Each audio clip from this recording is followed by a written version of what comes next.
Saudamos a igreja com a paz do Senhor. Coisa boa, né? É estar na casa do Senhor nesses dias tenebrosos que estamos vivendo. Como nosso irmão ali estava falando, independente dos nossos, de todos os nossos, nós desejamos estar servindo ao Senhor, né? Mas nós estamos aqui na retaguarda deles. E por conta da nossa posição, da minha e da tua posição, o mal não chega até a eles, né? Louvado seja o santo nome do Senhor. Vamos estar lendo aqui em Daniel, a palavra que está no meu coração desde a semana passada. Falei rapidamente dela hoje na EBD. Daniel, capítulo 1, do verso 1 ao verso 8. Louvado seja o santo nome do Senhor. Jesus é bom. E por isso nós estamos alegres, né? Louvado seja o teu santo nome. Glória a Deus. Amém? Versículo 1 diz assim: No ano terceiro do reinado de Jeoaquim, rei de Judá, veio Nabucodonosor, rei da Babilônia, a Jerusalém e a sitiou. E o Senhor entregou nas suas mãos a Jeoaquim, rei de Judá, e uma parte dos utensílios da casa de Deus. E ele os levou para a terra de Siná, para a casa do seu Deus, e pôs os utensílios na casa do tesouro do seu Deus. E disse o rei a Aspenaz, chefe dos seus eunucos, que trouxesse alguns dos filhos de Israel e da linhagem real e dos nobres, jovens em quem não houvesse defeito algum, formosos de aparência, instruídos em toda a sabedoria e sábios em ciência, e entendidos no conhecimento, e que tivessem habilidade para viver no palácio do rei, a fim de que fossem ensinados nas letras e nas línguas dos caldeus. E o rei lhes determinou a ração de cada dia da porção do manjar do rei e do vinho que ele bebia, e assim fossem criados por 3 anos, para que no fim deles pudessem estar diante do rei. E entre eles se achavam dos filhos de Judá, Daniel, Ananias, Misael e Azarias. E o chefe dos eunucos lhes pôs outros nomes, a saber, a Daniel pôs a de Belsazar, e a Ananias o de Sadraque, e a Misiel de Mesaque, e a Azarias o de Abidnego. E Daniel assentou no seu coração não se contaminar com a porção do manjar do rei, e nem com o vinho que ele bebia. Portanto, pediu ao chefe dos eunucos que lhes concedesse a não se contaminar. A igreja pode se assentar. Louvado seja o santo nome do Senhor, né? Nós, voltando um pouquinho, para que os irmãos possam, nós vamos relembrar a história, né? Lá em 2 Reis 24, diz que o Senhor permitiu, pela desobediência do povo, o Senhor permitiu que os babilônicos levassem o povo de Jerusalém cativo, né? Louvado seja o santo nome do Senhor. Nós sabemos que as nossas atitudes têm consequências, né? Tanto boas quanto ruins têm consequências, né? E aqui a consequência das atitudes dele em relação à desobediência às leis do Senhor foi que Deus permitiu que eles fossem levados cativos. E na primeira leva foram levados 10.000 judeus, e entre eles estava Daniel. Grande era a tristeza, o desalento, a mágoa do coração e a angústia de espírito, fora o cansaço do corpo daquela enorme multidão, caminhando léguas e léguas até chegar à Babilônia, né? E então, naquele cenário, né, de angústia, de destruição, de tristeza, eles estavam deixando para trás tudo que era que eles queriam, né? Tudo que era querido, amado por eles, estavam deixando para trás. E na frente eles não sabiam o que esperavam, só sabia que esperava a escravidão em uma terra inimiga e em uma terra pagã. Louvado seja o santo nome do Senhor. Mas foi nesse cenário de tristeza, de mágoa, de cativeiro, de destruição, que Deus levantou um jovem, Daniel, louvado seja o santo nome do Senhor, para servir de exemplo perante toda aquela terra estranha. Louvado seja o santo nome do Senhor. E nós vamos ver no versículo 5, nós vamos ver os responsáveis pela alimentação daqueles jovens, oferecendo um grande banquete a eles. E ali nós podemos ver que lá em Levítico, nas leis do Senhor, certos animais eram considerados impuros e não podiam ser comidos pelo povo de Israel.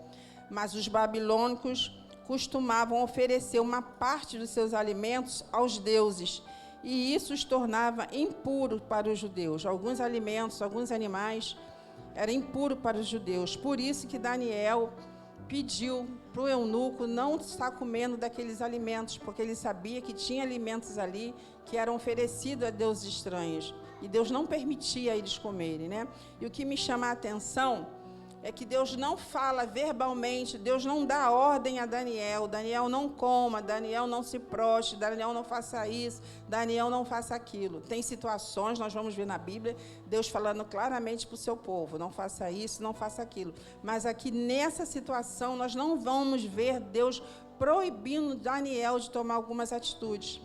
E ali, quando nós vimos ali que Daniel assentou no seu coração, foi uma atitude dele não querer se contaminar, dele não querer se alimentar daqueles alimentos impuros, dele não querer se vestir como é que eles se vestiam, dele não querer falar como eles falavam, né? Louvado seja o santo nome do Senhor. Nós podemos ver um amadurecimento de conduta de Daniel, que era um jovem perante aquela nação que era pagã, da Babilônia, né? Hoje, tipificando a Babilônia, aí tem esse mundo que nós vivemos, esses sistemas que nós vivemos, né?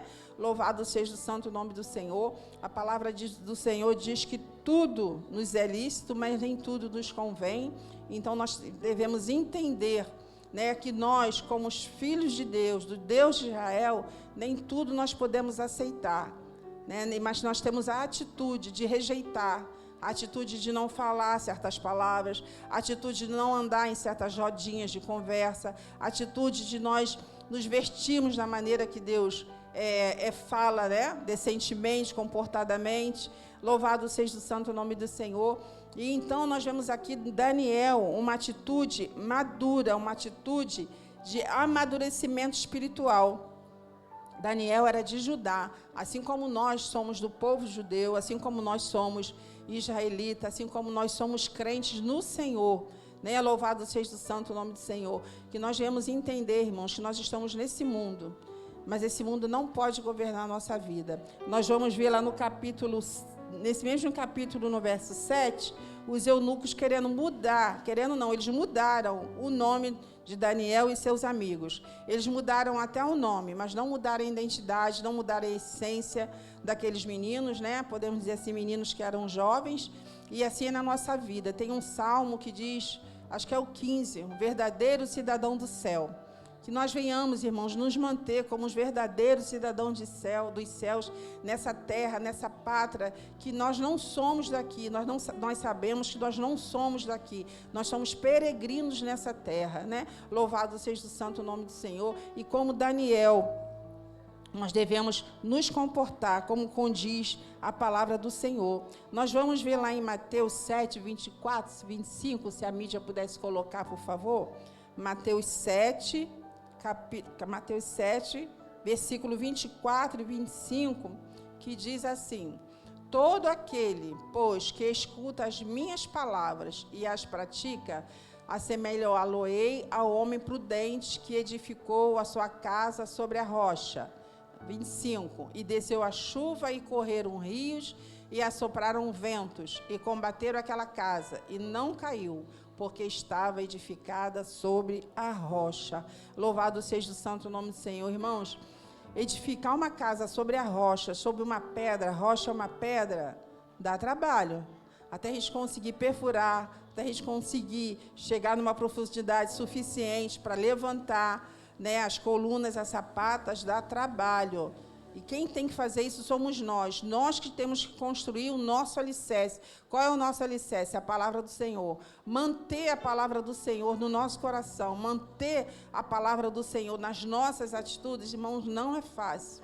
Não é fácil, porque o inimigo está aí a todo tempo, bramando como um leão ao nosso derredor, para nos fazer pecar, para nos fazer cair, para nos fazer negar o nome do Senhor, né? Louvado seja o santo nome do Senhor. Mas quando nós obedecemos essa palavra, louvado seja o santo nome do Senhor, quando nós construímos a nossa casa na rocha, vai vir os ventos, vai vir as tempestades, mas nós vamos permanecer firmes. Ali Daniel estava passando por uma dificuldade muito grande de se manter firme em meio àquela angústia, em meio àquela escravidão. Não estava na terra dele, não estava, né, perto dos parentes dele, louvado seja o santo nome do Senhor, mas ele se manteve firme, independente do que ele estava vivendo, o que ele foi ensinado pela lei do Senhor, ele guardou no seu coração. Tanto é que diz aqui no versículo 8 que nós lemos, e Daniel assentou no seu coração a não se contaminar.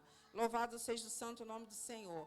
E como é que está o nosso coração, irmã, minha igreja do Senhor, nesse tempo que nós estamos vivendo de angústia, né? Como é que está o nosso coração nesse tempo que ainda não aconteceu aquilo que nós estamos pedindo ao Senhor, a bênção que ainda não chegou, a libertação que ainda não chegou até os nossos? Como é que está o nosso coração? Está firme na palavra do Senhor, que quando Ele diz que eu e a minha casa serviremos ao Senhor, que nós, louvado seja o santo nome do Senhor, se nós cremos, nós veremos a glória de Deus? Mas Daniel aqui só estava vendo destruição. E muitas das vezes, nos tempos de hoje, nós não estamos vendo um cenário favorável àquilo que a gente queria que nós estivéssemos vivendo, né? Estamos vivendo um tempo de escassez, não é de falta, é um tempo de escassez, onde Deus está dando a medida certa para a nossa vida. Não tem faltado nada para nós, né? Louvado seja o santo nome do Senhor, que nós olharmos para os nossos olhos carnais e espirituais, não tem faltado nada na nossa vida, irmãos, não tem faltado nada. Um dia desse eu estava ali na porta da emergência do Salgado Filho, esperando uma pessoa que ia me levar para dentro para poder fazer um exame, e ela estava demorando um pouquinho, e ali eu parei bem perto, onde eu entro e saio das ambulâncias, né? E ali estava saindo uma senhora na maca, eu acredito que ela estava de alta, né? Ela estava saindo e os enfermeiros, os maqueiros estavam levando ela para a ambulância, né? Colocá-la na ambulância. Irmãos, vocês precisavam ver a alegria daquela mulher quando viu o sol. Ela falou assim, meu Deus do céu, o sol. Eu acredito que onde ela estava, ela não deveria estar vendo sol, né? Tem enfermaria, leitos que não dá para a gente perceber se é dia, se é noite, né? E muitas das vezes, a gente tem o sol, às vezes até todos os dias, e a gente reclama do sol, a gente reclama da chuva, a gente reclama do frio, a gente reclama do calor, tudo a gente reclama, né? E todo dia a gente está vendo os cuidados do Senhor ali, na nossa vida. Dia após dia, nos mínimos detalhes, irmãos, nós podemos ver os cuidados do Senhor. É no nosso levantar, é no nosso andar, nós conseguimos andar sobre os nossos pés, nós conseguimos levantar as nossas mãos, nós conseguimos dobrar, fazer a dobradura das nossas articulações. Muita gente não consegue dobrar. Eu já tive um tempo, antes de eu fazer a minha cirurgia de colocação de prótese, eu não conseguia dobrar um dos meus joelhos, né? Era uma agonia muito grande. E hoje eu louvo ao Senhor, porque eu faço todos os movimentos, né? Não me agacho totalmente. Um dia desse, uma irmã perguntou, Zenenia, você não dobra as pernas, não? Eu falei, gente, eu já estou no lucro de estar andando. Eu já estou no lucro de estar andando, não vou querer dobrar as pernas. Louvado seja o santo nome do Senhor, mas o nosso Deus é bom, irmão. O nosso Deus é bom. O Senhor me deu 2 próteses, né? Louvado seja o santo nome do Senhor. Foi um tempo assim, foram 7 anos de angústia, esperando essa vitória, mas Deus, quando deu uma. No outro ano, o médico falou, quando eu operei a primeira, né, o médico falou assim, olha, daqui a 1 ano a senhora volta. Mas ele não deu papel nenhum, irmãos. Foi só a palavra dele. Daqui a 1 ano a senhora volta para fazer a segunda cirurgia. E eu voltei, irmãos. E aquele médico estava lá. E ele falou, a senhora quer se internar amanhã? Eu falei, não, porque eu tenho que pegar as minhas coisas. Então, é Deus que cuida de nós. Porque se aquele médico não está lá, não estivesse ainda trabalhando lá, como que eu iria provar que ele mandou eu voltar no ano seguinte para operar, né? Então, Deus prepara, irmão, em meio aos nossos cenários que parecem de destruição, Deus está ali a todo tempo, cuidando, zelando. Não é do jeito que a gente quer, mas a gente vê a mão do Senhor detalhadamente ali nos guardando e nos dando vitória, né? E ali Daniel estava vivendo esse cenário, mas ele não negou o nome do Senhor, ele não comeu aqueles alimentos. Nós podemos ver, né, aqui no texto que ele pediu ao chefe dos eunucos para comer só legumes, né? E o chefe ainda ficou com medo de dar problema perante o rei. Ele falou assim, não, me dá 10 dias, que nós vamos comer só legumes, e lá na frente você vai poder fazer uma análise entre nós, que comemos só legumes, e os outros. E eles viram 10 dias depois o quanto que aqueles jovens estavam formosos, porque eles não se renderam aos deuses da Babilônia, aos deuses que sacrificavam animais, que ofereciam alimentos. Eles não comeram, eles rejeitaram. Então, irmãos, que fiquemos com essa palavra. O mundo tem oferecido grandes pratos aí para nós, pratos com facilidade, né? Louvado seja o santo nome do Senhor. Faça isso, não tem problema não. A gente dá um jeitinho, você vai conseguir. Irmão, vamos esperar no Senhor. A palavra do Senhor diz que o Senhor trabalha para aqueles que neles esperam. Não está nada esquecido, não está nada fora do tempo, irmão, está tudo no tempo do Senhor. Né? Uma vez eu ouvi dizer que o Senhor é exagerado. Quando Ele vier dar, Ele vai dar muito mais além daquilo que nós pedimos e pensamos, né? Então, Deus é exagerado quando chegar com a nossa bênção. Então, fique com essa palavra, né? Assente no seu coração, a não se contaminar, a não sentar nas ordens dos escarnecedores, a não viver em dissensões, né? Em rodinhas de dissensões, porque o Senhor, dependendo da nossa conduta diante da dificuldade, Ele vai dar vitória. Amém? A vitória a gente pode até achar que está demorando um pouquinho, mas o Senhor está tratando do nosso coração para quando a vitória chegar, nós não perdermos a vitória, nós não lançarmos mão dela. Amém? Assim eu agradeço a minha oportunidade em nome de Jesus. Glória a Deus.